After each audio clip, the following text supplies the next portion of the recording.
So it's no secret that the Republican Party is waging a war on the poor. With their tax reform bill, they are taking money away from the poor and away from people who make less than $75,000 per year, and they're using that money to pay for tax cuts for the rich. That's what they're doing. But if you thought that was bad enough, well, they're going to be doing more to fuck over the poor and middle class in 2018, because according to Politico, the Trump administration and Republicans in Congress are hoping to make the most sweeping changes to federal safety net programs in a generation, using legislation and executive orders to target recipients of food stamps, Medicaid, and housing benefits.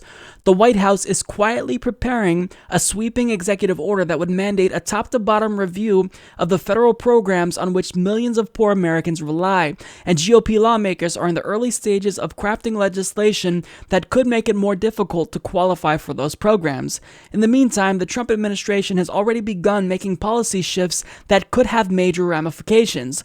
Federal health officials are encouraging states to impose work requirements on able-bodied adults on Medicaid, a major philosophical shift that would treat the program as welfare rather than health insurance. The Agriculture Department said last week that it would soon give states greater control over the food stamp program, potentially opening the door to drug testing or stricter work requirements on recipients of the $70 billion program long targeted by fiscal conservatives. The president is expected to sign the welfare executive order as soon as January, according to multiple administration officials, with an eye toward making changes to healthcare, food stamps, housing, and veterans programs, not just traditional welfare payments.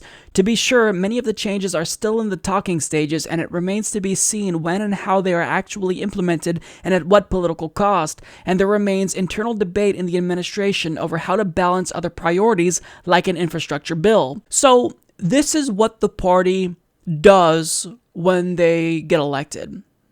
They were out of power, they then won in 2016, and what did they try to do immediately? They try to repeal the Affordable Care Act, which would strip millions of Americans off of their current health insurance plan. Then they pass a tax reform plan that takes money from the poor to give to the rich.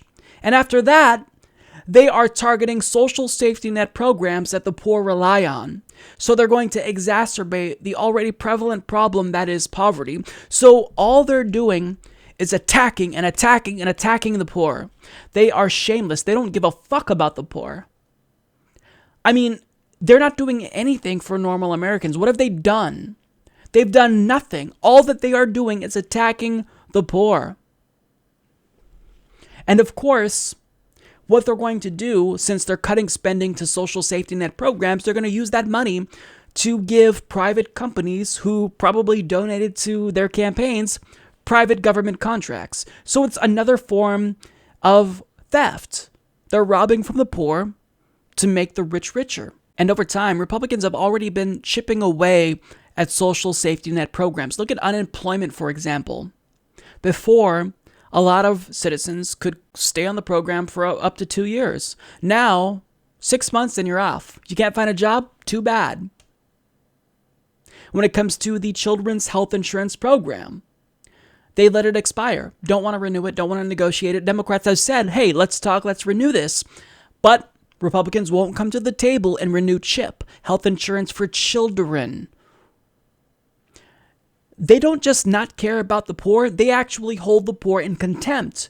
And someone like Donald Trump, who was born with a silver spoon in his mouth, born into wealth, he's attacking people who are vulnerable, who are struggling to make ends meet because of greedy corporate pigs and oligarchs like himself. And he's never, ever going to experience adversity a single day in his life. He's never going to know what it's like to worry about putting food on the table for his children. Yet, he is doing everything he can to make sure that the lives of the poor get worse. It's nauseating. So if you ever had any doubts about where the party stands, this is where they stand. They hate the poor. So if you're an evangelical Christian that votes Republican, ask yourself this: are they really following the message of any religious figure? Are they following Jesus' message? I don't think so. And if you still are duped into voting for Republicans because they purport to be against abortion, Well then, congratulations on being pro-life, dumbass, because you just voted for a party that wants to start wars with every single country in existence. So I don't know what else to say about this party. They take the words out of my mouth with their actions. They're brazenly trying to fuck us over, and they don't care how it looks. They're not even going to try to pursue something that would benefit the American people. They were initially definitely going to tackle infrastructure, but now they're thinking, maybe I actually want to cut the social safety net for the poor instead. Anything to take more money away from us and put more money in their pockets. This is a despicable party. Support this podcast by becoming a patron at patreon.com/Humanist Report.